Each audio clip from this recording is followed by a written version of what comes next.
Argentina are through to the quarter-finals of the World Cup. They were 2-0 down against Egypt with 11 minutes remaining, but 3 incredible goals see Lionel Messi's side advance. Egypt are out.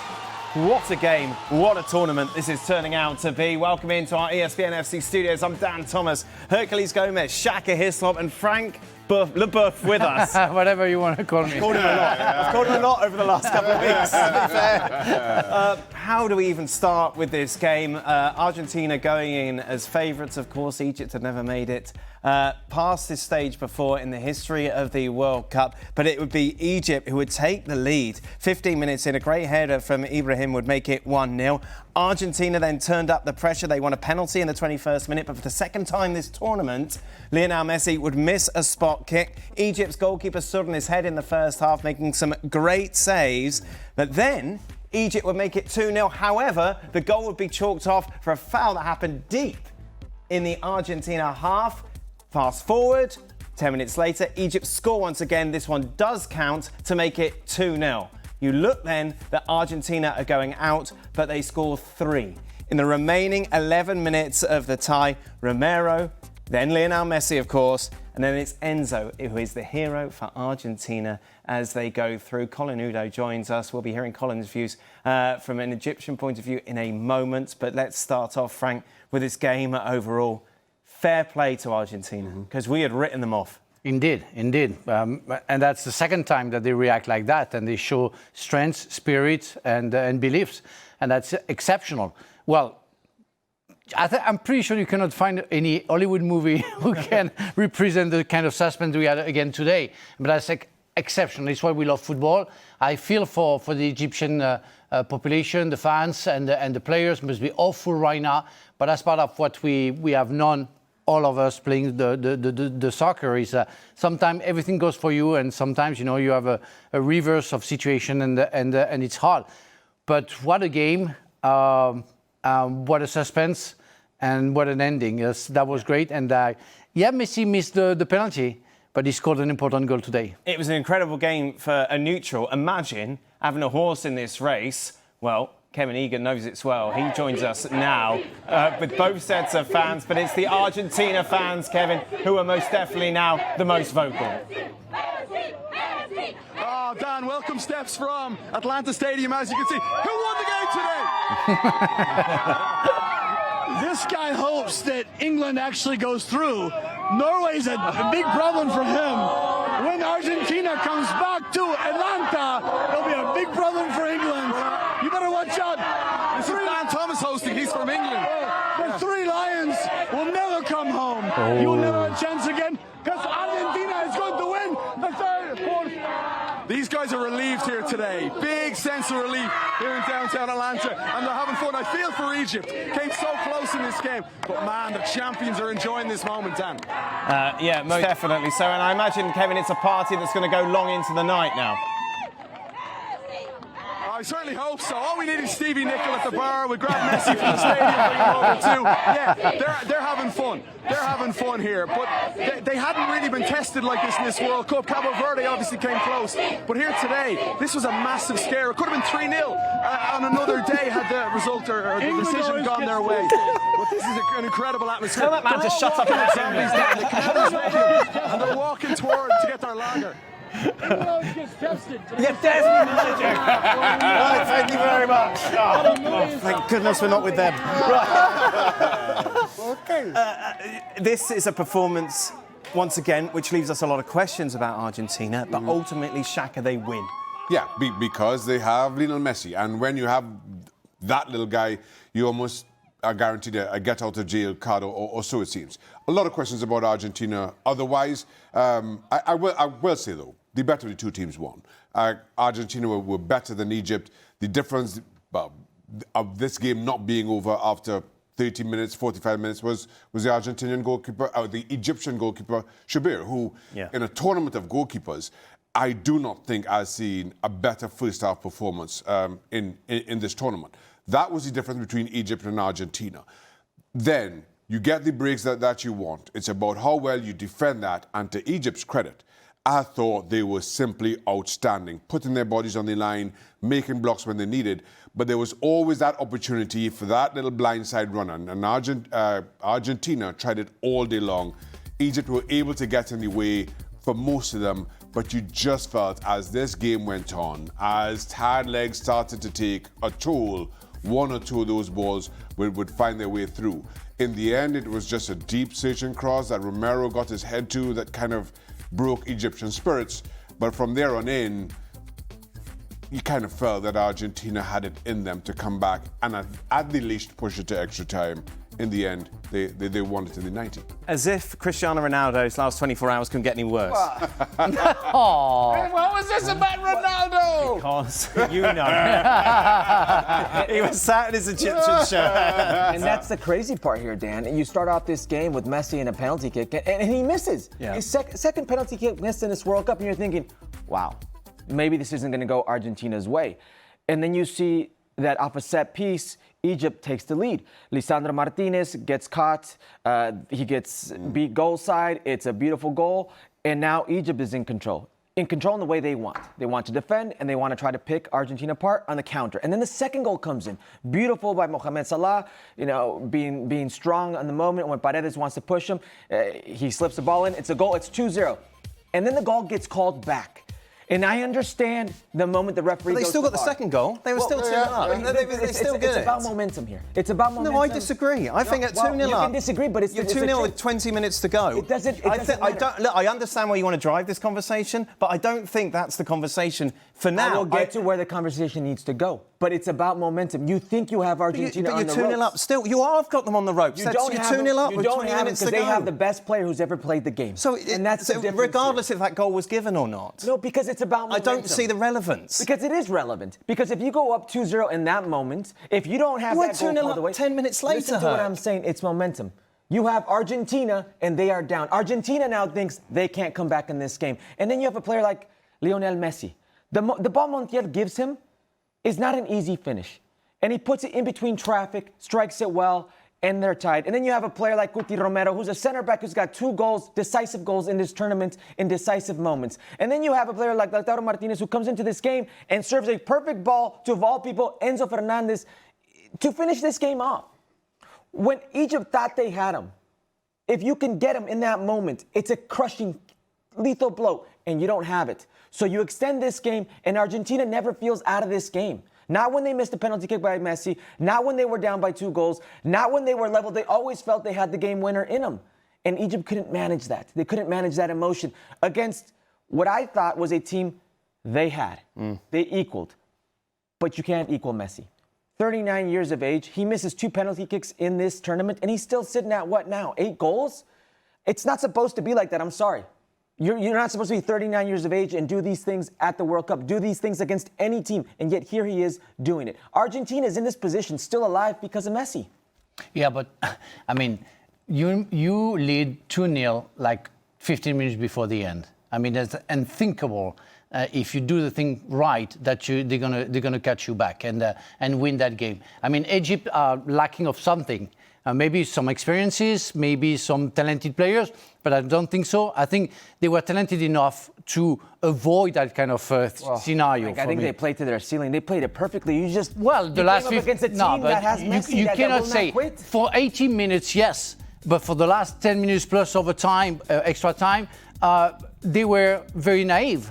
You have to use all the tricks, and we all know in football that it's possible to gain times and to make sure that everybody gets very nervous in the Argentinian side to avoid that kind of turn, and that's for me unbearable. And again, I feel for them, for the players, but they have to take responsibilities for what happened. It's not only Messi, but if you break the game, if you make more foul, if you start, goalkeeper getting the ball, staying on the floor, we all know that, and we saw Paraguay being experts of that. But that's part of the game too. And they let it go. They try to defend in a proper way, and they've been caught. And that's it's not the first goal disallowed or the second goal that they scored would change anything. It's for me the behavior that they had or they lacked for the last 15 minutes of the game. Talk to me about Messi, Frank. Messi, Well, the penalty, and that's the only thing maybe I can teach to Messi, something to Messi about. How did this turn into you? Because I shot 56 penalties in my career and I only missed 4. Yeah. But because that was the worst of the worst. I say, with the talent that he has, it's impossible to shoot a penalty like that. And that's crazy. For me, that's crazy. That's in the gloves area, right. And that's not what I'm expecting from Messi. But otherwise, and I was saying that to Shaka after the game, I don't see the difference between Messi at 25 and Messi now at 39 when he has the ball in his feet. His sharpness, his skill, and his pace within the ball is exceptional, and he stays the same. There is no explanations or rational explanations for that for me. The guy is just a genius. Shaq? It's kind of ridiculous to witness what Lionel Messi is doing right now. So much of his career you can describe with that same adjective, that what he's doing on the ball, absolutely ridiculous. You're not seeing anybody else in the history of the game be able to do similarly. Now at 39, he is still conducting games. He's still determining the outcomes of games on the highest level. This should not. Biology says this should not happen. In all honesty. But again, I hold my hands up. Coming into this tournament, my question around Argentina was, could Lionel Messi, at 39 years old, be the player that they need him to be to go deep in this tournament? And again, biology says no. I said no. Lionel Messi continues to prove me and Father Time wrong. Let's be honest. You could make the argument that this is a very average Argentina team without Lionel Messi. All of a sudden, you stick one player in to a team game of 11, and it transforms from a very average team to current world champions, potentially looking to double down on that. That's the difference that this one man is making in a team game at 39 years old, when 99% of players retire. Our AFCON expert, Colin Udoh, joins us. Colin, before we talk about Egypt's performance, and maybe a little naive, as Frank said, just give me your thoughts on Messi. Look, everybody said, I think he's a cheat code. There's no question about it. He's just an absolute cheat code, because without Messi, Egypt win this game 3-4-0. But when you've got Messi in the side, then even the opposition have to keep thinking about him, what he does, where he's going to move, what he's going to do. And look, he's unbelievable. And I don't know if we're ever going to see the likes of Messi again. I'm fortunate, I don't know about many of you, but I'm fortunate to have watched Maradona. I'm fortunate to have watched everybody else from that Maradona generation up until now. And it's kind of hard, to think about when you look at the greats, Maradona, the Ronaldos, Ronaldinhos. I mean, you can call so many great names, and Messi just stands heads and shoulders above everybody. Yeah, but when you see the cross from Lautaro Martinez, there's nothing to do with Messi. Yes. I mean, you have some talents as well. It's just the most beautiful cross I ever seen in the last minute of the game. Take Messi out of this equation, and it's Cuti Romero with 2 goals. That's your offensive output for Argentina. I agree with Shaq. I don't even know where this Argentina would be without Messi. Colin, talk to us about Egypt. Obviously, excited to get through to this stage of the competition. Were you surprised how good they were, considering what we saw against Australia, and obviously how disappointed they're going to be that they got so close? I think, personally, and all of Africa is surprised that it has taken Egypt this long, to be this influential at the world stage. When you come to Africa, and I think almost everybody knows that, Egypt have won the most African title of any team on the continent. They've produced some of the greatest, even Hossam Hassan, their coach. He's one of the greatest African players of all time. You look at Mohamed Salah, he's as great as they come. Mohamed Abu Trika. Egypt have produced player after player after player, but then they come to the World Cup, and for some reason, they always seem to falter. So this World Cup was the World Cup where Egypt came and actually played, or at least showed us, a glimpse of what Egypt really is that we have seen back home in Africa. It's unfortunate that, somehow they kind of they could have topped the group, they did not, but they've got here, and then they've come against Argentina. They've gone toe-to-toe with Argentina. They've gone toe-to-toe with Messi. And, they've come up with a lot of credit. There's a lot we can say they could have done better. And I agree with a lot of what Frank has said, and Shaka too, even though I don't want to agree with Shaka. But, yeah, there's a lot that I agree with what has been said there in terms of what Egypt could have done better, especially towards the end. We've got this perception that most teams feel that when it comes to this stage, they can get at African teams, and it might not be completely 100% true because I've looked at the stats, but there's that perception and it's there. The difference here was belief. Argentina from the start, even when they were 1 goal down, 2 goals down, they still believed that you could go on and win this. Egypt, once that first goal went in, I think everything just kind of seemed to start falling apart. Now, unlike Cape Verde, and it's hard to say this because Cape Verde are supposed to be the new boys in town, but Cape Verde, even towards the end, they were still defending in a very disciplined way, passing the ball, moving it, doing all the fouls and everything they needed to do. But Egypt just kind of lost it, just started kicking the ball to everywhere. In Nigeria, we call it anywhere Beleuf is, anywhere your stomach is pointed, just kick the ball there. And that's what Egypt were doing towards the end. They didn't need to do that. They could have held on to some certain extent, but it is what it is. And I can tell you all of Africa is sad right now. And obviously, yeah, disappointing as well because we saw it in the Senegal tie.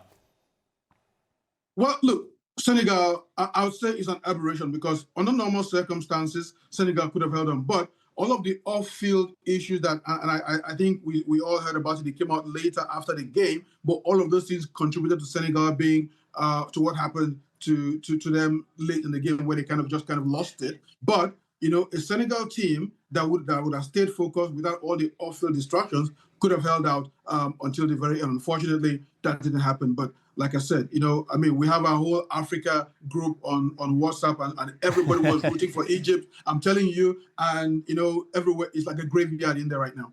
And now just Morocco left. Easy game for them, though, isn't it? Oh, very easy. Morocco should take care of business very easily. In fact, Let's talk later. I do expect Morocco to get to the final and beat and win it for the first time for Africa. Let's talk about Argentina going forward now. Obviously, they're going to face the winners of Switzerland or Colombia. Yeah. How much is this team showing the grit and determination that shows that they can go all the way? Or how much is this team showing vulnerability and when they come up against a proper side, they're going to be out? Well, it's hard to give an answer, but I would say that they know they can go far. They know that they have extreme talent with Messi and something special can happen. So therefore, they're going to believe until the last minute of every game that they can go through and they can win a game. Now we cannot deny the fact that they are in danger. At some point they are in danger. They put themselves in danger, and we saw that many times against Cape Verde and today against Egypt, where at some point it would be impossible to come back. So whether it's going to be Colombia or Switzerland, if it happens to the same scenario, I have doubts that it would be possible for Argentina to come back like it's been possible against Cape Verde or Egypt. So they will have to be more consistent throughout the game that they play, the next game they play, and maybe the next one after that, especially if they're playing against England. But I have doubts about that team going very far in that competition because of the lack of consistency that I see. Defensively, we've seen vulnerability, haven't we, from Argentina. Going forward, how do they solidify that? How do they address that? They're a very narrow team. That's where the strength is in those midfielders. Enzo, McAllister, but it was Paredes today. It's a team that with Tagliafico and Molina don't exactly give you that security blanket that you would feel. So you would think if they come up against a team even like a Colombia, Luis Diaz outside, one of those type of players can hurt you. England, they can be hurt. This team right now is basing their hopes and future off of what Messi can do, what type of magic he can show you and how they can rally around that. It's a team that's never going to give up. But defensively, they're very vulnerable. Lisandro Martinez today shouldn't be giving up a goal like he did in the first goal. It's a set piece, a short play, and he's not goal side. And he's not your biggest defender to start with. You have Enzo Fernandez, who finds himself in the second goal getting beat 1v1 inside the box. There are moments right now where if I'm Scaloni, I am worried defensively. But when you have the best player in the world and arguably, I don't even think it's arguable, the greatest player that's ever played, they rally around that type of hope, and it's still a very dangerous team. If I was to ask you to do the Shaka Power rankings off the hoof now, who is ahead of Argentina in this competition as we go into the quarterfinals? France. I still think France. Just France? Yeah. I still think France are the best team in this tournament. I'm not sure who will put ahead of Argentina at this point. Every single team that we've seen that are still in this competition have shown flaws during the course of this tournament in one way or another. The one thing that, as we've been discussing, that Argentina has it that nobody can boast is that little number 10 whose name just kind of slips my mind right now. Who really single-handedly determines so many of the outcomes of games in a way that not many people, maybe Kylian Mbappe does in this tournament, not many people in the history of the game have been able to do. I will say this, if I'm Argentina and I'm looking forward to the game later, in a tournament of surprises, I'm hoping that Switzerland come through. And because of that history between Argentina and Colombia, and Colombia have gotten the better of Argentina, albeit in cycles gone by, and talking about the dark arts that Frank was mentioning earlier, that maybe Egypt didn't show. Colombia know that. Colombia know how to play that game. Colombia are also one of the hardest working teams in this tournament. Put all those things together, and again, in a mix, in a tournament where we've had our fair share of surprises and could have had a couple more. If I'm Argentinian, I'm thinking I'm wearing red this evening. Dan, I'm sorry, but to your question, I will add Norway, because Norway they have shown. No Spain? I didn't finish. If you may be patient a little bit. The question was above Argentina. Yeah, but above Argentina, really, right now, no, yes, because except against France, where they played half of the first 11, they've shown so much strength and power. So and it goes and France, Norway, Argentina. Norway, no, because I have to put England before with the game that I saw yesterday. Okay. It was Mexico, France, Norway, and Spain. France, Spain. Yeah. Yes, exactly. That's what I see. Okay. So far. So you're not. I'm not convinced, because they're so inconsistent, and they can be in much more trouble against those teams that I just mentioned, because they're not Egypt, with all due respect, or Cape Verde. They are France, they are Spain, they are Norway, and they are England. So it's going to be if you are 2-0 down against those teams, you don't come back. Colin, who is above Argentina for you? I agree with Shaka. I don't know what's going on. The piece must be flying somewhere in my head. But yeah. I'll go with France. England, I'll put like way down there at 5th. Spain, yes, I think Spain can hurt Argentina, and then I'll keep Argentina at number 3. So for me, it's France, Spain, and Argentina. Then Norway behind them. You don't like the Vikings, that's why. Just a reminder, thank you very much, Colin. ESPN FC with you later today. We'll have our quarterfinal lineup. Oh, okay. By the time we go to air 6 p.m. tonight, we'll get the boys' brackets. Be sure to join us live.